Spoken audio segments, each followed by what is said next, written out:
جیسے فرمایا گیا کہ جمعے کے دن ایک خاص ساعت ایسی ہے، اب دیکھیے اس کو بھی شمار کر لیجئے، وہ بھی مخفی رکھی گئی ہے کہ وہ ساعت کون سی ہے۔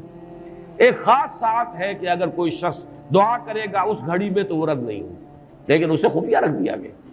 بعض حضرات کے خیال میں دونوں خطبوں کے درمیان جو وقت ہو جبکہ امام بیٹھتا ہے یہ وقفہ ہے وہ خاص ساعت۔ بعض حضرات کے نزدیک وہ نماز کے ادا ہونے سے لے کر عصر تک کا وقفہ ہے، لہذا بہت سے حضرات کو آپ نے دیکھا ہوگا کہ وہ جمعے کے روز نماز جمعہ ادا کرنے کے بعد سے عصر تک مسجد میں قیام کرتے ہیں، ذکر اور تلاوت اس میں مشغول رہتے ہیں۔